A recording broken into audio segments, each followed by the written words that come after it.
Okay, అందరికీ నమస్కారం. ఈరోజు కేశినేని నాని వ్యాఖ్యలు చాలా బాధ్యతారాహిత్యం, దుర్మార్గం, అవకాశవాద రాజకీయాలకి, దిగజారుడు రాజకీయాలకి ప్రతీక. 2 సార్లు బీఫామ్ ఇచ్చి నిన్ను విజయవాడ పార్లమెంటు లోక్సభ సభ్యుడిగా చేస్తే చంద్రబాబు నాయుడు గారు బంగారం, లోకేష్ బాబు బంగారం. ఈరోజు సీటు రాదనే అభద్రతా భావంతో పార్టీ మార్చి ఒక అవినీతిపరుడు land, sand, wine, mine, cent పట్టాలో 2,55,000 కోట్ల దోపిడీ చేసిన ఒక అవినీతిపరుడు పక్కన చేరి చంద్రబాబు నాయుడు గారిని విమర్శిస్తావా? లోకేష్ బాబు గారిని విమర్శిస్తావా? ఒక బీఫామ్ కోసం ఇంత దిగజారాలా? ఒక ఎమ్మెల్యే ఉద్యోగం కోసం, ఒక ఎంపీ ఉద్యోగం కోసం ఇంత దిగజారాలా కేశినేని నాని? నిన్నటిదాకా ఆహా ఓహో, ఈరోజు మేము చెడ్డవాళ్ళం అయిపోయాం. ఎంతమంది కార్యకర్తల నాయకుల రెక్కల కష్టంతో నువ్వు పార్లమెంటు సభ్యుడు అయ్యావు. ఆ రోజు ప్రజారాజ్యాన్ని ఏ విధంగా మాట్లాడావో రాష్ట్ర ప్రజలందరికీ కూడా తెలుసు.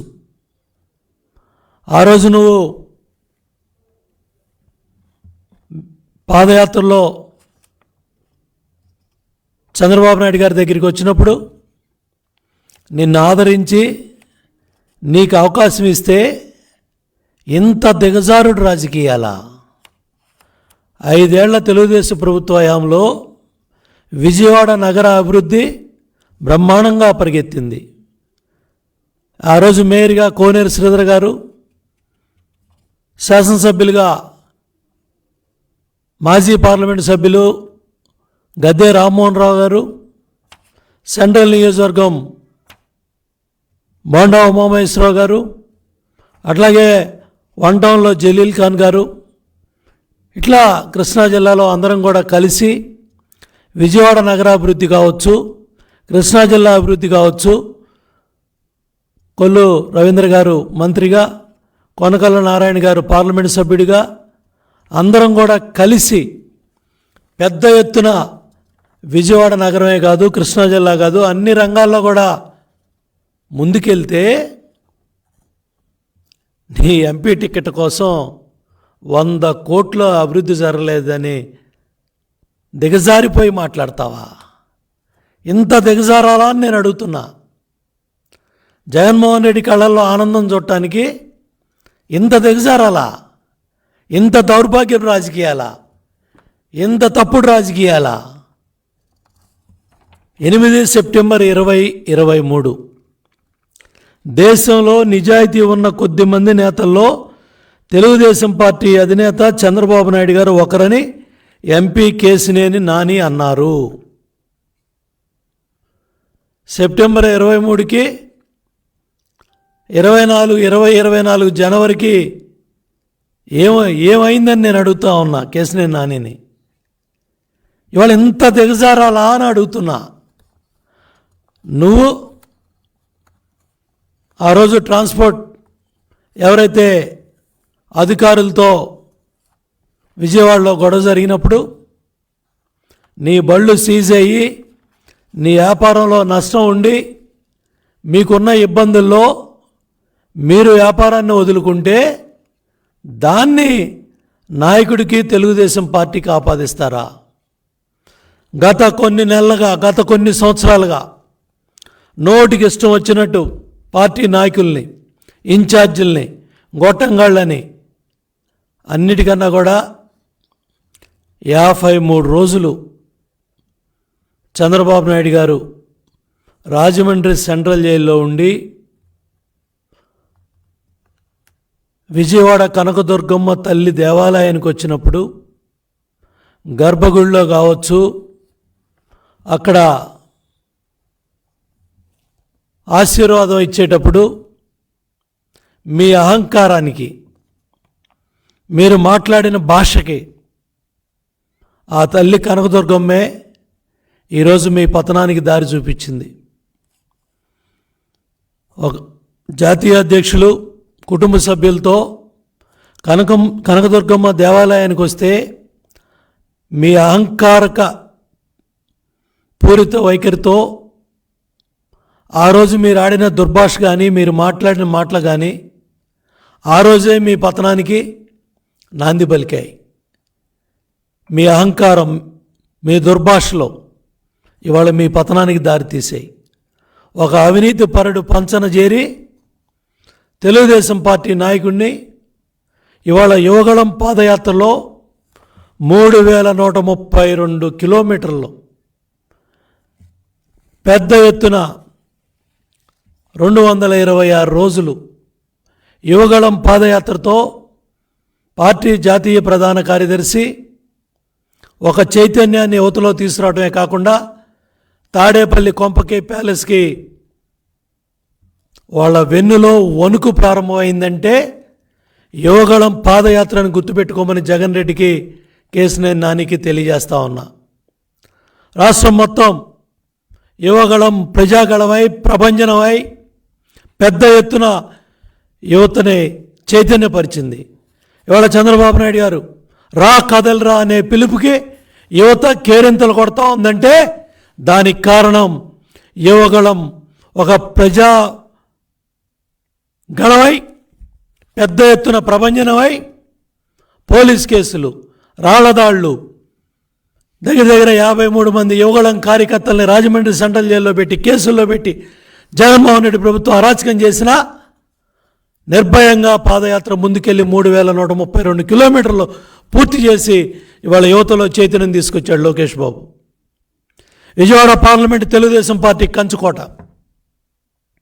ఆ కంచుకోటలో 2 సార్లు గెలిచి నువ్వు నీ అహంకారంతో ఇవాళ ఆఫ్టర్ ఆల్ అని ఓడిపోయిన మమ్మల్ని నీ అహంకారంతో, మదంతో నువ్వు మాట్లాడచ్చు, తిట్టచ్చు. ఎక్కడా దీనికేం మేము ఎరవట్లా, కానీ నీ అహంకారాన్ని ప్రజలు చూస్తూ ఉన్నారు.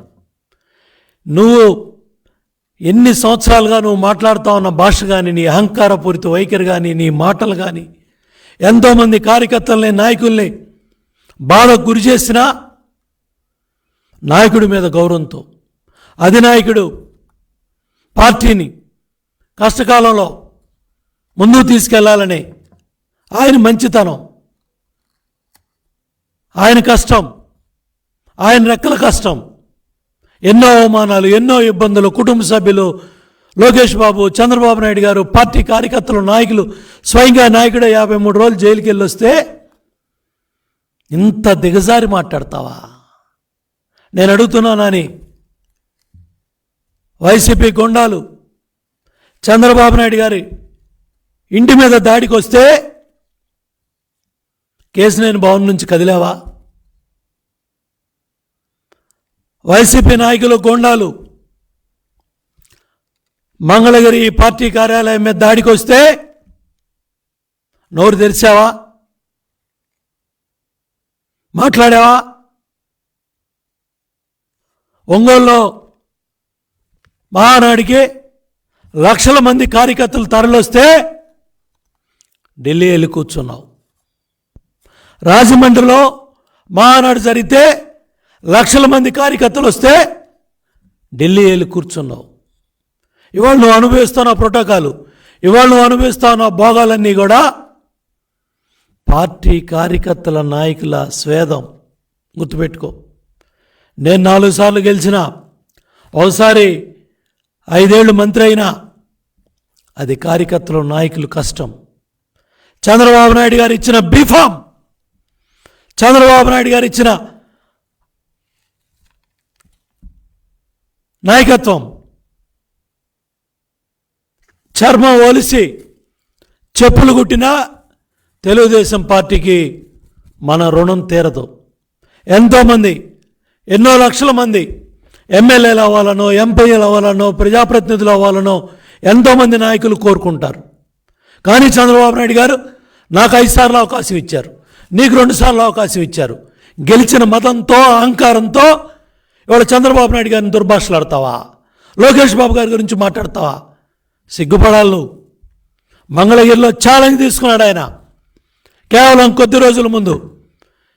ఎప్పుడూ గెలవని మంగళగిరిలో గెలవాలి అనే పట్టుదలతో అక్కడెళ్ళి దెబ్బతిన్నా కూడా బెబ్బుల్లాగా తిరిగి ఆ మంగళగిరి నియోజకవర్గాన్ని తెలుగుదేశం పార్టీ కంచుకోటగా తయారు చేశారు. ఇవాళ అక్కడ కరకట్ట కమల్ హాసన్, లోకేష్ బాబు చేస్తా ఉన్న అభివృద్ధి కార్యక్రమాలకి, కార్యకర్తలకి, నాయకులకి, ప్రజలకి చేస్తా ఉన్న సంక్షేమ కార్యక్రమాలు చూసి తోకముడిసే కరకట్ట కమల్ హాసనే పార్టీకి రాజీనామా చేసి జెండా ఎత్తి వేరే పార్టీకి వెళ్ళిపోయే పరిస్థితి కల్పించాడు అక్కడ. దట్ ఈజ్ నాయకత్వం అంటే. ఇవాళ విజయవాడ లాంటి బలమైన కంచుకోటలో తెలుగుదేశం పార్టీ బలమైన కంచుకోట ఎంపీ నియోజకవర్గంలో 2 సార్లు నీకు అధినాయకుడు టికెట్ ఇస్తే ₹1 7 ఇన్ఛార్జీలు 2019లో జరిగిన ఎన్నికల్లో వైసీపీ ఎమ్మెల్యేలతో లాలూచీపడి నందిగామ ఎమ్మెల్యే నిజాయితీ పరుడా? వసూల్ బ్రదర్స్ నీ కళ్ళకి నిజాయితీ పరులుగా కనపడుతున్నారా?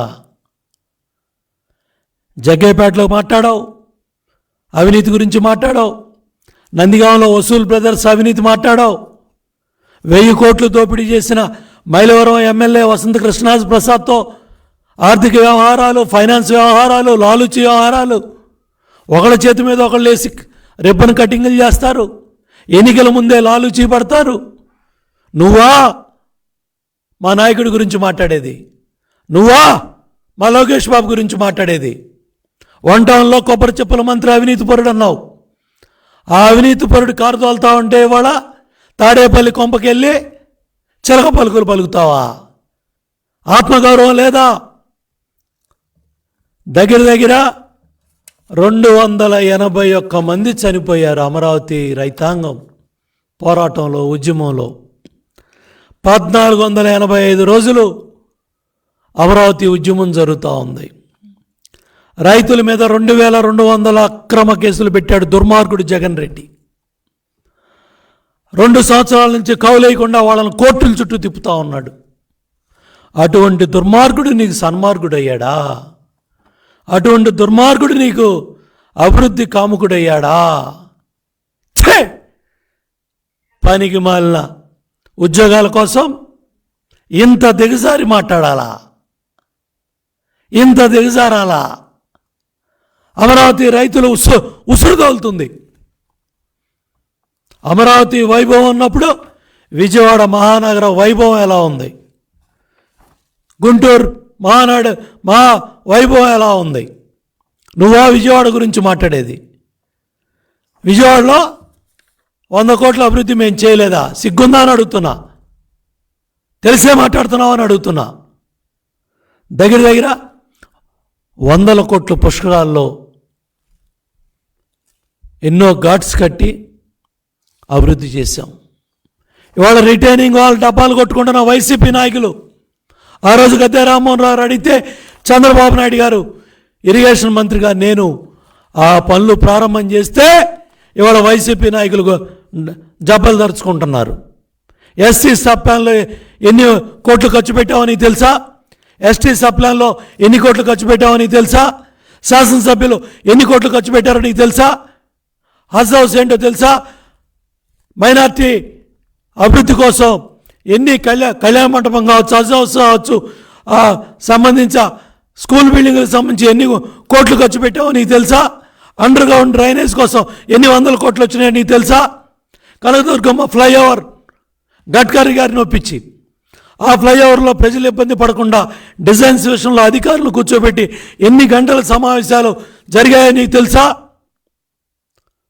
సోషల్ మీడియాలో నోరికి అద్దు అదుపు లేకుండా ఎంపీగా గెలిచామనే అహంకారంతో 55 నెలలుగా నీ ఇష్టం వచ్చిన పోస్టులు పెట్టుకున్నా, నీ ఇష్టం వచ్చినట్టు నువ్వు మాట్లాడినా, ఎన్ని దుర్భాషలాడినా, ఎన్ని మాట్లాడినా కూడా ఎందుకు సాధించావంటే పార్టీ క్రమశిక్షణ, పార్టీ అధినాయకుడు కష్టం, ఆయన పడతా ఉన్న కష్టం, ఆయన చేస్తా ఉన్న కష్టం, అవన్నీ మర్చిపోయి జగన్ రెడ్డి పంచన చేరి నోటికి వచ్చినట్టు అద్దు అదుపు లేకుండా అబద్ధాలు మాట్లాడతావా? గ్రీనరీ చేయాలని గన్నవరం నుంచి విజయవాడ మహానగరం దేశ విదేశాల నుంచి ఎంతోమంది వచ్చిన వాళ్ళంతా కూడా ఇది మన విజయవాడేనా, ఈ గ్రీనరీ మన విజయవాడేనా, ఈ లైటింగ్ మన విజయవాడేనా, గన్నవరం ఎయిర్పోర్ట్ నుంచి వెంకయ్యనాయుడు గారు కానీ ఎంతోమంది పెద్దవాళ్ళు వచ్చినప్పుడు ఆ విజయవాడ విమానాశ్రయం అభివృద్ధికి ఆ రోజు అశోక్ గజపతిరాజు గారు, ఆ రోజు ఉన్న కేంద్ర మంత్రులు, మన ఎంపీలు అందరూ కూడా బాధ్యత తీసుకొని ఇవాళ పెద్ద ఎత్తున ముందుకు తీసుకెళ్తా ఉంటే ఈ 5 ఏళ్లలో ఏనాడన్నా జగన్ రెడ్డిని విజయవాడ అభివృద్ధి మీద నిలదీశావా? ఆ దమ్ము ధైర్యం నీకుందా? అండర్గ్రౌండ్ డ్రైనేజ్ పనులు అడ్డగోలుగా గాలికి వదిలేస్తే పార్లమెంటు సభ్యుడిగా ఏనాడన్నా జగన్ రెడ్డిని నిలదీశావా? విజయవాడలో అభివృద్ధి కార్యక్రమాలు తెలుగుదేశం పార్టీ శాసనసభ్యులు చేసిన అభివృద్ధి కార్యక్రమాలని మధ్యలో అడ్డుకుంటే ఏ రోజన్నా జగన్ రెడ్డిని కానీ, ఎమ్మెల్యేలు కానీ, మంత్రులు కానీ జిల్లాలో నిలదీశావా? ప్రశ్నించావా? ఏనాడన్నా ఏ సమావేశానికి వెళ్ళి ఎంతసేపటికి నా ప్రోటోకాల్ అని మా మీద పడి ఆడవటం తప్ప, తెలుగుదేశం పార్టీ ఇన్ఛార్జీల మీద, నాయకుల మీద పడి ఆడవటం తప్ప ఏనాడన్నా జగన్ రెడ్డిని కానీ, వైసీపీ నాయకులను కానీ, వైసీపీ మంత్రులను కానీ, ఎమ్మెల్యేలను కానీ ఏనాడన్నా ప్రశ్నించావా? ఎంతసేపటికి తెలుగుదేశం పార్టీ ఇన్ఛార్జీలను తిట్టడం, తెలుగుదేశం పార్టీ నాయకుల్ని తిట్టడం, కించపరచడం, నీ అహంకారం, నీ బాధ్యత లేని ప్రకటనలో, నీ ఇష్టం వచ్చినట్టు నీ మూడ్ను బట్టి నువ్వు పోగొట్టుకున్న వ్యాపారం, నువ్వు వదిలేసిన వ్యాపారం, నీ బళ్ళు సీజే ఫైనాన్స్ కంపెనీ వాళ్ళు మీ వ్యవహారాలన్నీ తెచ్చి మా పార్టీకి, మా నాయకుడికి రుద్దటానికి నీకు ఎవరు అధికారం ఇచ్చారని చెప్పి నేను కేశినేని నానిని ప్రశ్నిస్తూ ఉన్నాను. ఏదైనా తీసుకో, విజయవాడ నగరంలో గత 5 ఏళ్ళు తెలుగుదేశం ప్రభుత్వ హయాంలో చేసిన పనులు, ఈ అసమర్థుడు జగన్ రెడ్డి, నువ్వు ఎంపీగా 5 ఏళ్ళు తెలుగుదేశంలో ఉన్నావు, ఇవాళ 5 ఏళ్ళు అపోజిషన్లో ఉన్నావు. ఢిల్లీ నుంచి ఏం తెచ్చావో చెప్పు. రాష్ట్ర ముఖ్యమంత్రితో దెబ్బలాడి ఏం చేసావో చెప్పు. ఇవాళ 68,000 కోట్లు చంద్రబాబు నాయుడు గారు ఇరిగేషన్ రంగంలో ఖర్చు పెట్టారు. పోలవరాన్ని 72% తీసుకెళ్లారు. పట్టిసీమ సంవత్సరం కాకుండా పూర్తి చేశారు. ఇవన్నీ ఆయన గొప్పతనం, నాయకుడు గొప్పతనం, నాయకుడు విజనరీ, నాయకుడు ఆలోచన. దాన్ని దేవినేని ఉమాతో చేపిస్తాడు, ఎల్లయ్యతో చేపిస్తాడు, పొల్లయ్యతో చేపిస్తాడు. ఆ సమర్థత మా నాయకుడు చంద్రబాబు నాయుడు గారికి ఉంది. ఇవాళ బండి కింద బండి వెళ్తా ఉంటే కుక్క నేనే బండి మోస్తానని కుక్క మొరిగినట్టు బాధ్యత లేకుండా ఎవరో మొరగకూడదు. ఇవాళ అధినాయకుడు, ఆయనకున్న విజనరీ, ఈ రాష్ట్ర అభివృద్ధి కోసం అమరావతి వైభవం ఉన్నప్పుడు విజయవాడ నగర వైభవం ఎలా ఉంది? వ్యాపారస్తులను అడుగు, ఉద్యోగస్తులను అడుగు, సామాన్య కార్యకర్తలను అడుగు. ఇవాళ నువ్వు పార్టీ మార్చి చంద్రబాబు నాయుడు గారిని తిట్టేటప్పుడు నెల రోజులుగా ఉద్యమం చేస్తూ ఉన్న అంగన్వాడీ అక్క చెల్లెలు నీ కనపడలా, రోడ్డు ఎక్కిన ఆశా వర్కర్లు నీ కనపడలా, దెబ్బలు తిన్న సర్వశిక్ష అభియాన్ ఉద్యోగస్తులు నీ కనపడలా. నిన్న టీచర్ల అక్క చెల్లెల్ని, అన్నదమ్ముల్ని, టీచర్లను పట్టుకొని పోలీసులు లాక్కెళ్తా ఉంటే, లాఠీలతో పోలీస్ స్టేషన్లో పడేస్తూ ఉంటే, కొడతా ఉంటే నీకు కనపడలా. కానీ నీకు Vijayawada MP seat YCP B form మాత్రమే కనపడింది. మళ్ళీ చెప్తున్నా, ఇవాళ అమరావతి ఒక ప్రజా రాజధాని, అమరావతి దేవతల రాజధాని. ఇవాళ ఆంధ్రప్రదేశ్ రాజధానిగా, అమరావతి ప్రజా రాజధానిగా, తెలుగుదేశం జనసేన ప్రభుత్వం అధికారంలో రాగానే అమరావతి పూర్వ వైభవం, అమరావతి రాజధాని నిర్మాణం చంద్రబాబు నాయుడు గారి చేతుల మీద జరుగుద్ది. ఆ వైభవం ఆ విజయవాడ మహానగరమే కాదు, గుంటూరు మహానగరమే కాదు, ఈ రాష్ట్రంలో అన్ని పట్టణాలు నగరాల్లో కూడా ఏ ప్రాంతంలో ఏ అభివృద్ధి అనేది చంద్రబాబు నాయుడు గారు తెలుగుదేశం పార్టీ ఎప్పుడో చెప్పింది. అవన్నీ చేసి తీరుతాం. ఇవాళ ఉద్యమం చేస్తా ఉన్న అమరావతి ఉద్యమకారుల్ని, రైతుల్ని, మహిళల్ని కించపరుస్తూ ఇవాళ అవినీతిపరుడు జగన్ రెడ్డి పంచన చేరి ఇష్టారాజ్యంగా నోటికొచ్చినట్టు మాట్లాడి ఇవాళ కేసీఆర్ నాని తన నోటి దురదని చూపించాడు. మొన్న తిరువూరు సంఘటన, కృష్ణా జిల్లా విజయవాడ ఏదైతే సమన్వయ కమిటీ ముఖ్య నాయకులందరూ కూడా ఆ రోజు సమావేశం అయితే 3:30 గంటలకి తిరువూరు పార్టీ కార్యాలయంకి వచ్చిన మీరు ఆ రోజు మీరు చేయించిన విధ్వంసం, ఒక ఎస్సీ ఇన్ఛార్జ్ సేవల దేవదత్ గారిని మీరు మాట్లాడిన దుర్భాషలు, మీరు తిట్టిన తిట్లు, ఆ రోజు మీ సమక్షంలో ఆయన మీద పడ్డ కుర్చీలు, మీ సమక్షంలో ఆయన మీద మీరు చేయించిన దాడి మీ మనుషులతో, వీడియోలు, టీవీలు, సోషల్ మీడియా అవన్నీ చూంచింది కేసినేని నాని. నీ అహంకారాన్ని, నీ నోటి దుర్స్థానాన్ని, నీ మాటల పైత్యాన్ని ఒక ఎస్సీ నాయకుడి మీద, ఒక ఎస్సీ ఇన్ఛార్జ్ మీద, ఎన్ఆర్ఐగా అక్కడ హాస్పిటల్ నిర్మాణం చేసి పార్టీ ఇన్ఛార్జిగా తిరువూరు బాధ్యతలు నిర్వహిస్తున్న వ్యక్తి ఆయన కార్యాలయానికి వెళ్ళి ఆయన్ని దుర్భాషలాడి, ఆయన్ని తిట్టి, ఆయన మీద దాడి చేయించి దగ్గర ఇవాళ 34 మంది కార్యకర్తల్ని, నాయకుల్ని తిరువూరు నియోజకవర్గంలో ఎఫ్ఐఆర్లో నువ్వు చేసిన అరాచకానికి, నువ్వు చేసిన దాడికి, విధ్వంసానికి, నువ్వు నీ ఫోటో కోసమో నీ అక్కడ ఫ్లెక్సీలు చింపి, కుర్చీలు ఎరగొట్టి, కుర్చీలు విసిరేసి ఒక ఎస్సీ ఇన్ఛార్జి దేవదత్తి మీద మీరు చేయించిన దాడికి 10 మంది తెలుగుదేశం పార్టీ కార్యకర్తలు, నాయకులు తిరువూరు జైల్లో ఉన్నారు.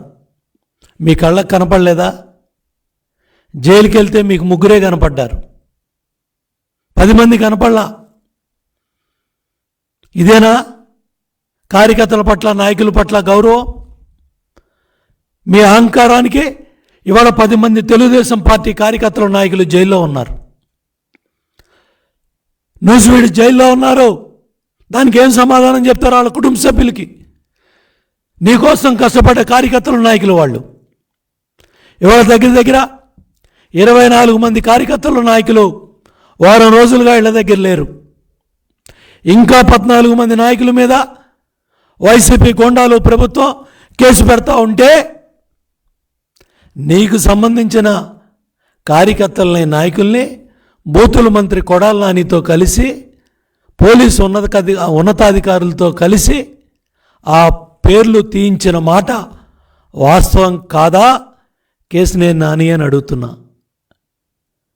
మరి మీకు సంబంధించిన నాయకులు 5-6 పేర్లు తీసేటప్పుడు మిగతా కార్యకర్తల నాయకుల పేర్లు ఎందుకు తీయించలేకపోయావు? ఎందుకు లాలూచి పడలేకపోయావు? ఒక 5-6 నాయకుల కోసం లాలూచి పడ్డ నువ్వు మరి ఇంతమంది మీద, 38 మంది మీద కేసులు ఎందుకు పెట్టించావు? నీ అహంకారం, నీ తొందరపడతాను, నీ దురుస్తానం, దానివల్ల ఇవాళ 38 మంది తెలుగుదేశం పార్టీ కార్యకర్తలు, నాయకులు, వాళ్ళ కుటుంబ సభ్యులు కన్నీళ్లు పెట్టుకుంటా ఉన్నారు. 10 మంది నిన్న నూజివీడు జైలుకి వెళ్ళి చూసి వచ్చాను. కొంతమంది బీపీతో, షుగర్తో, అక్కడ ఉన్న వాళ్ళు పెట్టే నూకల బియ్యం తినలేక అనారోగ్యం పాలై జైల్లో ఉన్న 10 మంది కార్యకర్తల, నాయకులు కన్నీళ్లు పెట్టుకుంటే, బాధపడుతుంటే చూశా. కానీ వాళ్ళు భయపడలా. ధైర్యంగా ఉన్నారు. పార్టీ కోసం, నాయకుడి కోసం మీరు చేసిన విధ్వంసాన్ని కూడా వాళ్ళు ఏం భయపట్ల. జైల్లో ఉన్నప్పటికి కూడా ధైర్యంగా ఉన్నారు. మీ అహంకారానికి ఇవన్నీ కూడా నేను మీ దృష్టికి తీసుకొస్తున్నాను. ఇవాళ ఏదైతే మరి మీ ట్రావెల్స్లో బస్సు విషయాల్లో కానీ, మీ బస్సులు ఫైనాన్స్ కంపెనీలు సీజ్ చేయటం కానీ, మీ వ్యాపారాలు మీరు వదులుకోవటం కానీ, ఇవన్నీ తీసుకొచ్చి తెలుగుదేశం పార్టీకి, మా నాయకులకి మీరు ఆపాదించొద్దు.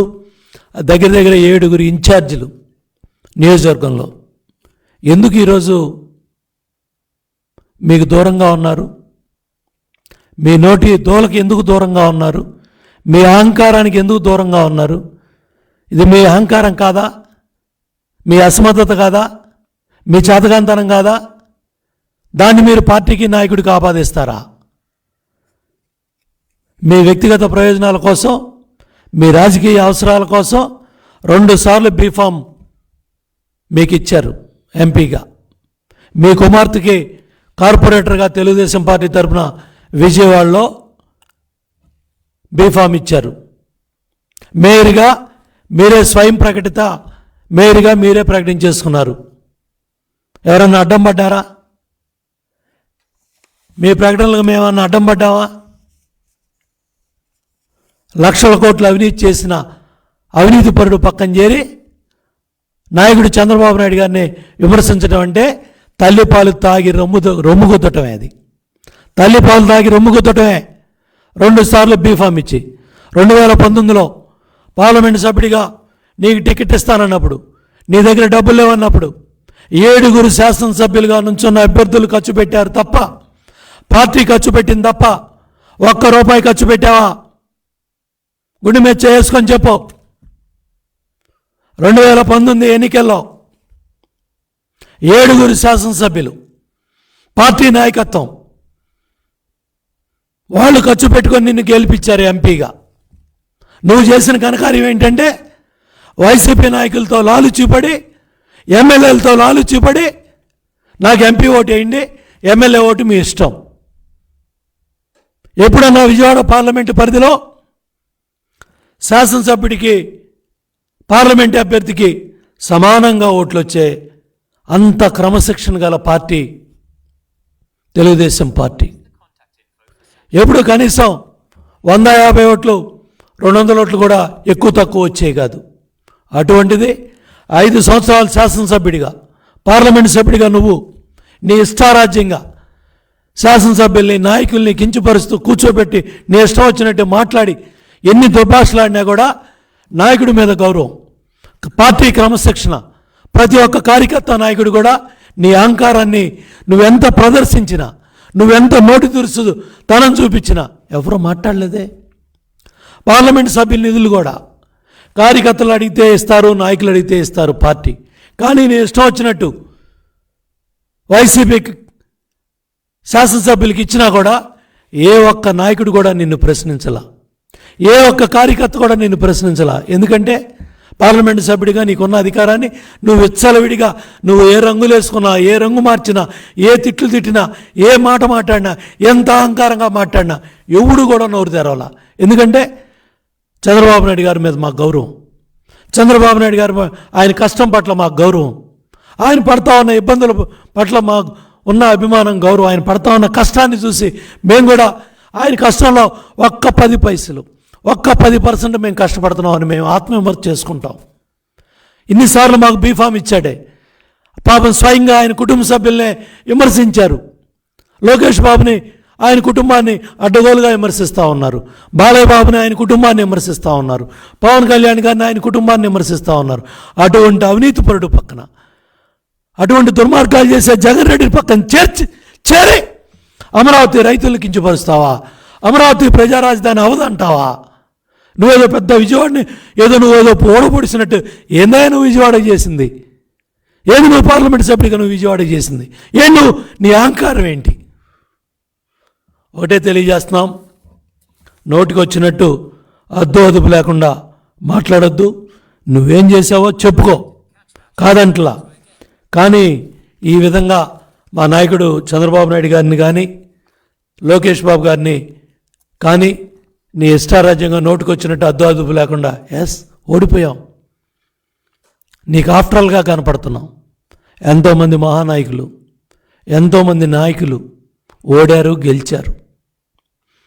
స్వయంగా ముఖ్యమంత్రి అభ్యర్థే గెలిచాడు, ఓడాడు. ముఖ్యమంత్రిగా 10 ఏళ్ళే చేసిన పక్క రాష్ట్రం ముఖ్యమంత్రి ఓడాడు, గెలిచాడు ఎమ్మెల్యేగా. గుర్తుపెట్టుకో. అహంకారం, ఇంత విచ్చలవిడి అహంకారం ప్రజలు సహించరు. కనకదుర్గమ్మ తల్లి సహించదు. ఏ దేవుళ్ళు కూడా సహించరు. అహంకారం ఉండొచ్చేమో కానీ ఇంత అహంకారం, ఇంత బలుపు, ఇంత నోటికి అద్దు అదుపు లేకుండా మాట్లాడటం అనేది కరెక్ట్ కాదు. 6 శాసనసభ్యుల్ని, 6 ఇన్ఛార్జీల్ని నట్టేట ముంచి గెలిచిన 8,720 ఓట్ల మెజార్టీ అహంకారంతో మాట్లాడటం మంచి పద్ధతి కాదు. నువ్వు చేసింది ఏమైనా ఉంటే చెప్పుకో.